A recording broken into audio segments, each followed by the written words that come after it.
नमस्ते सभी को। मेरे YouTube चैनल पे एक बार फिर से सभी का स्वागत है। आज मेरा ये वीडियो देश के सभी छात्र वर्ग स्टूडेंट के नाम का है। मेरा ये वीडियो सभी के लिए एक संदेश है, मैसेज है। मैं सभी विद्यार्थियों के लिए एक ये मैसेज लेकर आई हूँ कि जैसा कि मेरे बच्चों आप सभी जानते हो, हम लोग भी जानते हैं कि देश में नया सेशन स्टार्ट हो गया है। कुछ बच्चों का 8, 9, 10 जैसे कि स्टार्ट हो गया है और कुछ बच्चों के शुरू होने वाले हैं। तो बच्चों सभी के मन में एक्साइटमेंट रहती है ना, आप लोग के मन में ये कि हमें नए नए बुक्स मिलेंगे, नए बैग मिलेंगे, लंच बॉक्स मिलेगा, वाटर बॉटल मिलेगा। जब हम स्कूल जाएंगे तो हमारी क्लास टीचर कौन बनेगी, हमारी सब्जेक्ट टीचर कौन बनेंगे, और फिर क्या हमारे क्लास में कुछ नए विद्यार्थी भी आएंगे, वे कैसे होंगे। तो इन सभी एक्साइटमेंट के बीच में ऐसा रहता है, कभी आप लोग ये सोचे हो, कभी आपने अपने बारे में जो चेंजेस लाने के बारे में सोचे हो कि हम लोगों ने जो पिछली कक्षा में गलतियां को किए थे, जब नहीं पढ़े या फिर नंबर कम आया या फिर किसी की तरह से कोई एक्टिविटी में पीछे रह गए, खेल कूद में पीछे रह गए, किसी भी कारण से किसी भी चीज़ में, तो वो सारी गलतियों को ना दोहराएंगे, सारे पढ़ाई को अच्छे से करेंगे, सारे सब्जेक्ट में अच्छे नंबर लाएंगे। क्या इन सभी चीज़ों के बारे में आप सोचते हो? कभी आपके मन में इस बारे में एक्साइटमेंट रहती है कि हाँ, अगर हमारे टीचर ऐसे रहेंगे, वो पढ़ाएंगे, तो हम लोग आज कसम खाते हैं, प्रतिज्ञा लेते हैं कि हम लोग अपनी पढ़ाई, अपना पूरा काम समय पर करेंगे। ऐसा करते हो? नहीं करते हो? अगर करते हो तो बहुत अच्छी बात है। अगर जो लोग नहीं करते हैं तो बच्चों आज से शुरू हो जाओ और करो। क्यों करोगे? क्योंकि देखो बच्चों, आप लोग देश के भविष्य हो, इसलिए आप ये प्रतिज्ञा लो कि आज से आप अपने जीवन में कुछ परिवर्तन लाओगे, अच्छे से पढ़ाई करोगे, समय पर सारे कार्य पूरे करोगे, स्कूल में जितनी भी एक्टिविटी होती है सब्जेक्ट रिलेटेड, एकेडमिक या नॉन एकेडमिक, सब में आप पार्टिसिपेट करोगे और अच्छा परफॉर्म करोगे। ठीक है? क्यों? क्योंकि ऐसा करोगे तभी आप एक आदर्श विद्यार्थी कहलाओगे। आदर्श विद्यार्थी जिसके बारे में आपने सुना होगा, निबंध लिखा होगा, बहुत सारे डिबेट्स किए होंगे, हाँ वही आदर्श विद्यार्थी। आदर्श विद्यार्थी का सबसे पहला लक्षण क्या होना चाहिए?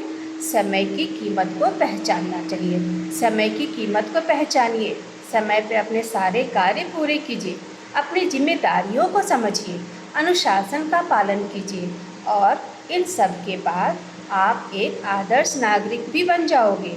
आदर्श नागरिक या आदर्श विद्यार्थी बनोगे तो आप अपना जीवन सफल करोगे, अपने माता पिता का नाम रोशन करोगे, अपने समाज का नाम रोशन करोगे, अपने देश का नाम रोशन करोगे और एक आदर्श नागरिक भी बनोगे। जी हाँ बच्चों, जहाँ तक पढ़ लिख कर पैसे कमाना, अच्छी जॉब का होना, अच्छे लाइफस्टाइल का होना ज़रूरी है, वहीं सबसे ज़रूरी है एक आदर्श नागरिक होना, एक अच्छी सोच का विकसित होना, एक अच्छा स्वच्छ समाज का निर्माण करना।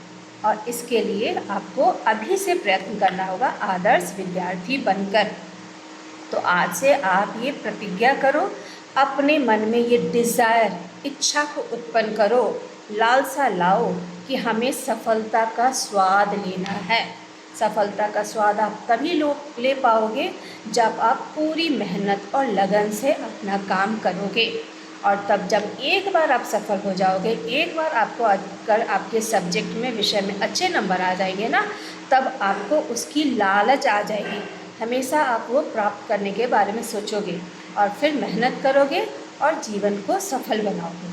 और जहाँ तक मैंने बताया है कि आदर्श विद्यार्थी के जो लक्षण होते हैं, जिसमें अनुशासन सबसे पहले होता है और समय की कीमत को पहचानी जाती है, उसी में से कुछ और एक ऐसे लक्षण हैं जिसका जीवन में पालन करना चाहिए। जैसे कि एक अच्छे विद्यार्थी का लक्षण होता है, पहला वकोध्यानम। वक मीन्स क्रेन होता है, बगुला। जिस प्रकार नदी के किनारे वो एक टक लगाए रहता है, मछली को ध्यान से देखते रहता है, जैसे ही उसके करीब मछली आती है वो ले लेता है, उसी प्रकार आप भी किताब, अपने सब्जेक्ट, अपने विषय, अपने काम के प्रति हमेशा ध्यान लगाए रखो। दूसरा है काक चेष्टा। चेष्टा मीन्स इच्छा, डिज़ायर। तो जिस तरह से आप देखोगे कि आप छत पे या कहीं भी रोटी के टुकड़े डालोगे और कौवे होते हैं, रोटी को पाने की इच्छा रहती है तो वो लगातार उस पर नज़र लगाए रखते हैं। जैसे इंसान इधर उधर होता है वो जाके तुरंत रोटी पा लेता है। सो उसी तरह से आपको भी कुछ पाने की अपने अंदर इच्छा होनी चाहिए, वो इच्छा को उत्पन्न करो। फिर होता है गृह त्यागी। गृह त्यागी मतलब कि अपने जीवन के सारे सुख सुविधाओं आराम को छोड़ो, दोस्तों से कम बातें करो, फ्रेंडशिप कम करो, पार्टियाँ कम करो, मोबाइल पे चैट मत करो, व्हाट्सएप मत देखो, रील्स मत देखो, वीडियो ना देखो, कुछ भी मत करो, टीवी ना देखो, ज़्यादा खेलो नहीं। सो अपने सब सारे सुख सुविधाओं को छोड़ोगे तो ऑब्वियसली आपका ध्यान पढ़ाई पे जाएगा, और जब पढ़ाई पे जाएगा तो आप अपना जीवन भी सफल कर सकते हो। इसी तरह से होता है अल्पाहारी।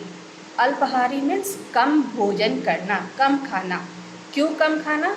क्योंकि अगर हम अधिक ओवर ईटिंग या ज़रूरत से ज़्यादा या फिर अधिक खाएंगे तो क्या होगा, हमारे अंदर आलस आएगी, नींद आएगी, काम में मन नहीं होगा और फिर हमारा काम अधूरा हो जाएगा, तो कभी हमें सफलता नहीं मिलेगी। सो ये होता है अल्पाहारी, जितनी ज़रूरत है उतना खाओ। और सबसे अंतिम है स्वान निद्रा। मीन्स निद्रा मीन्स सो, स्वान मीन्स डॉग, कुत्ते। तो कहा जाता है कि उनका नींद कितना हल्का होता है। क्यों? क्योंकि उन्हें हमेशा अलर्ट होते रहते हैं। उसी तरह से आप भी हमेशा सो, लेकिन चौकन्ने होकर सो, अलर्ट होकर सो, सो दैट कि जब भी आपको मालूम है कि सुबह हमें स्कूल जाना है, सुबह उठकर हमें पढ़ाई करनी है, तो आप उचित समय पे उठो और उचित समय पर अपना सारा काम करो। सो मेरे सारे विद्यार्थी, मेरे सारे बच्चे और देश के सभी बच्चे, आप सभी से आज यही अनुरोध है कि ये सारा कुछ आपके मम्मी पापा, दादा दादी सभी ने आपको बताए होंगे, उसी तरह से आज फिर से मैं आपको बताती हूँ।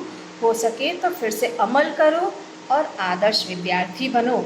सफलता का स्वाद लाओ, मन में वो इच्छा उत्पन्न करो, लालच जगाओ अपने अंदर, लालच कि मुझे ये करना है, मुझे प्राप्त करना है। तो जब मन में किसी के मन में जब लालच की भावना आती है, तभी वो उसके प्रति काम करता है। लगन दिखाओ। सो लालच को उत्पन्न करो, लगन से काम करो, आदर्श विद्यार्थी बनो और एक आदर्श नागरिक भी बनो। धन्यवाद।